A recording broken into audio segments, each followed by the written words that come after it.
নানানটা হিতাধিকাৰী সৃষ্টি কৰি দেশখন ধ্বংস কৰি লাভ নাই, দেশৰ অৰ্থনীতি ডাউন কৰি লাভ নাই। মোৰ মতে আপোনালোকে পাৰে যদি আপুনি পাৰে যদি কৃষকৰ হৈ কাম কৰক, কৃষকবিলাকক ভালকৈ সুবিধা দিয়ক, কৃষি পথাৰত জলসিঞ্চনৰ ব্যৱস্থা কৰি দিয়ক, হয় না নহয়? অঁ, আমি নাপালেও কথা নাই। অঁ, ভাল লাগিব হয় না? বহু দিনৰ মূৰত আজি খেতি পথাৰক লগি আহিছোঁ খেতি চোৱাৰ কাৰণে।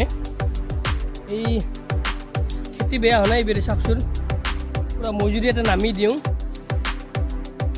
প্ৰায় মোৰ সমানে ওখ হৈছে ধানবিলাক, ধান ভালে হৈছে। এইখিনি মই তাৰমানে জাহা ধান দিছোঁ, প্ৰায় ইয়াতে মোৰ প্ৰায় বিঘা জাহা খেতি কৰিছোঁ এইবাৰ। তাৰমানে খেতি কৰি যোৱাৰ পিছত মই বেছি পাৰ্থক্য অহা নাছিলোঁ, সাৰ চিটিব মই নাহিলোৱে, সাৰ ইয়াতে কৰি আনে আমাৰ প্ৰথম ঘৰতে যি সাৰ দিছোঁ আৰু সাৰ নেদাকে আমাৰ ধান বঢ়িয়া ধান হৈছে এইবাৰ। চাওকচোন কি ওখ, এই ডবলা এইটো ডবলা আৰু বেছি ওখ হৈছে। মই তলে যাম এইখিনি চাব যে হাত মই ধানটোত নামি যাম, আপোনালোকে চাই থাকিব, চাওক পুৰা মোৰ একদম মই তলে যাম ধানৰ কৰি, ইমান ওখ হৈছে ধান। ভয় লাগি আছে ধানটো পৰি যায় নেকি, জাহা ধান যিহেতু পৰি গ'লে আৰু আমাৰ খেতিখিনি একদম নষ্ট হৈ যাব। পৰহি কাতি বিহু আহিলে, গতিকে কাতি বিহুত আমি ইয়াতে চাকি দিব লাগিব। আমি পৰহি আহি ধান চাই খুব ভালেই লাগিল, ধান একদম বেয়া ধান হোৱা নাই, গোটেইখিনি মোৰ ভাল ধানে হৈছে এইবাৰ। কিন্তু তাতে এটা কথা হ'ল কি, আমাৰ যোৱাকালি না পৰহি মই এটা ভিডিঅ'ত পালোঁ যে আমাৰ হিমন্ত বিশ্ব শৰ্মাই শিক্ষকসকলক তাৰমানে স্কুটি বা কিবা গাড়ী দিব বোলে, কিবা গাড়ী দিব স্কুলত অহা যোৱা কৰাৰ কাৰণে। কিন্তু যিহেতু শিক্ষকবিলাকে দৰমহা পায়েই, দেখোন বহুত দৰমহা পায়, 40-50 হাজাৰ টকা একজন শিক্ষকে দৰমহা পায়। আৰু দৰমহা পোৱা শিক্ষকৰ কোনো এজন শিক্ষকৰ নিজা গাড়ী নোহোৱাকৈ নাই, বাইকখন হ'লেও আছেই সিহঁতৰ, কাৰো ঘৰত আজিকালি বাইক নোহোৱাকৈ নাই। সেই শিক্ষকসকলক স্কুটি বা বাইক দি সেই পইচাটো আমাৰ ৰাজহুৱা পইচাটো অপব্যয় কৰাত কৰি যদি কৃষকসকলৰ ভাল কামত ল'বই এই পইচাবিলাক, তেতিয়া কৃষকসকল বহুত উন্নত হ'ব, বহুত আগুৱাই যাব পাৰিব আমাৰ অসমৰ কৃষকসকল। আমাৰতো এতিয়া বৰ্তমান ক'ব গ'লে আমাৰ অসমৰ কৃষকসকলকে চৰকাৰৰ পৰা একেবাৰে কম সুবিধা পায়। কোনো এখন পথাৰত খেতি পথাৰত আজিলৈ আমাক ক'ব নোৱাৰে যে চৰকাৰে জলসিঞ্চনৰ ব্যৱস্থা কৰি দিছে। সেই শিক্ষকসকলক দিব খোজা সেই টকাখিনি যদি আমাৰ কৃষকসকলৰ বাবে কামত লগায়, তেতিয়াহ'লে আমাৰ কৃষকসকল বহুত উপকৃত হ'ব আৰু বহুত আগুৱাই যাব। আমি বৰ্তমান আমাৰ অসমৰ খেতিয়কসকলে এটা খেতিত বাদে দুটা খেতি কৰিবৰ কাৰণে সুবিধা নাই, কাৰণ আমাৰ মেইন অসুবিধাটো হৈছে জলসিঞ্চনৰ অসুবিধা। পানী নাই আমাৰ খেতি পথাৰত, আমি জলসিঞ্চনৰ পানী নাপাওঁ, আমি বৰষুণৰ পানী আশা কৰি খেতি কৰোঁ। গতিকে আমি এনেহেনকৈ আমি যেনেকৈ খেতি কৰি আছোঁ, যদি এনেহেনকৈ আমাৰ পথাৰবিলাকত জলসিঞ্চনৰ ব্যৱস্থা কৰি দিয়ে বা কৃষকসকলক কিবা বেলেগ অন্যান্য সা সুবিধা দিয়ে, তেনেহ'লেহে আমাৰ দেশখন আগুৱাই যাব পাৰিব। আমাক এই হিতাধিকাৰী সৃষ্টি কৰি যে শিক্ষকক গাড়ী দিব, অমুক দিব, অৰুণোদয় দিব, কিবা দিব, এইবিলাক নানানটা আঁচনি দি দেশখন আগুৱাই নিব নোৱাৰে চৰকাৰখনে। দেশ আগুৱাই যাব কি কেতিয়া, গঠনমূলক কিছুমান কাম কৰিব লাগিব, মেইনলি কৃষকসকলক আগুৱাই নিব লাগিব।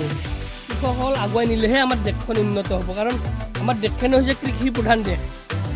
আমাৰ ইয়াতে ইণ্ডাষ্ট্ৰি কেইটা আছে, কেইজন মানুহে ইণ্ডাষ্ট্ৰি কাম কৰিব পাৰে, গতিকে ইণ্ডাষ্ট্ৰি বোলা বস্তুটো আমাৰ নায়েই। যি দুই এটা আছে 10-15 হাজাৰৰ ওপৰত দৰমহা নাই। গতিকে আমাক সেই হিতাধিকাৰী সৃষ্টি নকৰি যদি এইবিলাক খেতিয়কৰ কাৰণে যদি খেতি পথাৰত যদি জলসিঞ্চনৰ ব্যৱস্থা কৰি দিলা হয়, তেনেহ'লে আমাৰ দেশখন বহুত আগুৱাই যাব পাৰিলে হয়। মোৰ বিবেচনাৰে অসমৰ বৰ্তমান মুখ্যমন্ত্ৰী হিমন্ত বিশ্ব শৰ্মাক এটাই অনুৰোধ কৰোঁ যে এইবিলাক নানানটা হিতাধিকাৰী সৃষ্টি কৰি দেশখন ধ্বংস কৰি লাভ নাই, দেশৰ অৰ্থনীতি ডাউন কৰি লাভ নাই। মোৰ মতে আপোনালোকে পাৰে যদি আপুনি পাৰে যদি কৃষকৰ হৈ কাম কৰক, কৃষকবিলাকক ভালকৈ সুবিধা দিয়ক, কৃষি পথাৰত জলসিঞ্চনৰ ব্যৱস্থা কৰি দিয়ক। চেণ্ট্ৰেল চৰকাৰৰ পৰা কৃষকসকলক, প্ৰতিগৰাকী কৃষকক আচলতে প্ৰকৃত কৃষকক 3 মাহত 2000কৈ এটা অনুদান দিয়া আছে, যে প্ৰত্যেক 3 মাহৰ মূৰে মূৰে এজন কৃষকৰ একাউণ্টত 2000কৈ সোমে। কিন্তু সেই আঁচনিটো আচলতে যিবিলাকে প্ৰকৃত কৃষক সেইবিলাকে নাপায়, কিন্তু আমাৰ যিবিলাকে হোৱা কৃষক আচলতে তেনেকুৱা কৃষকৰ একাউণ্টতহে সেই পইচাবিলাক সোমে। এনেকুৱা খেতিয়কৰ একাউণ্টত সেইবিলাক টকা সোমি আছে য'ত নেকি 1 বিঘা মাত্ৰ খেতি নকৰে, কিন্তু তেনেকুৱা বহুত কৃষকেই এই 2000-2000কৈ পাইছে। কিন্তু যদি এখন আগুৱাই নিয়াৰ ইচ্ছা আছে, তেনেহ'লে প্ৰকৃত কৃষকক বিচাৰ কৰি সেই 2000 টকাটোও যদি কৰি দিলে হয়, তেতিয়াও আমি চৰকাৰখনৰ ওপৰত বাহ দিব পাৰিলোঁ হয়। সেয়েহে মই হিমন্ত বিশ্ব শৰ্মাক মোৰ ফালৰ পৰা এইটোৱে অনুৰোধ কৰিম যে এই অৰুণোদয় দিয়া, শিক্ষকসকলক এই স্কুটি দিয়া, এইবিলাক কাম মোৰ মতে বন্ধ কৰি আপুনি পাৰে যদি কৃষকসকলক গুৰুত্ব দিয়ক। যদিহে দেশখন আগুৱাই নিব বিচাৰে, দেশখনৰ মানুহক স্বাৱলম্বী কৰিব বিচাৰে, তেনেহ'লে খেতি পথাৰত গুৰুত্ব দিয়ক। আৰু পৃথক কৃষকে উপকাৰ হ'লে আমাৰে ভাল লাগে। দিতিছমান আমি এইবাৰ কি খেতি কৰিম আৰু বেহৰৰ খেতি কৰিম না নহয়? ধান খেতি ভাল হৈছে নাই বিৰে আমাৰ? ধান বঢ়িয়া হৈছে না? চাৰিটাহে পকব ধানবিলাক, ধান বেয়া হোৱা নাই, ভালে লাগছে খেতি কৰি। এগ্ৰিকালচাৰ বুলি এটা ডাঙৰ কৃষি বিভাগ আছে, সেই কৃষি বিভাগে আজিলৈকে কিন্তু ফৰ্মুলা মতে কাম কৰিব পৰা নাই। কৃষি সেই এগ্ৰিকালচাৰ থ্ৰু দি আমাৰ কৃষকবিলাকে 2000 টকাটো পাইছে, কিন্তু সেই এগ্ৰিকালচাৰৰ যিটো আমাৰ গ্ৰাম সেৱক বা আমাৰ এডিঅ' আছে, সেইবিলাকে কিন্তু সেই ডুপ্লিকেট কৃষককহে পইচাবিলাক দি আছে। আমাৰ প্ৰকৃত কৃষকক সেই পইচাটো দিব পৰা নাই।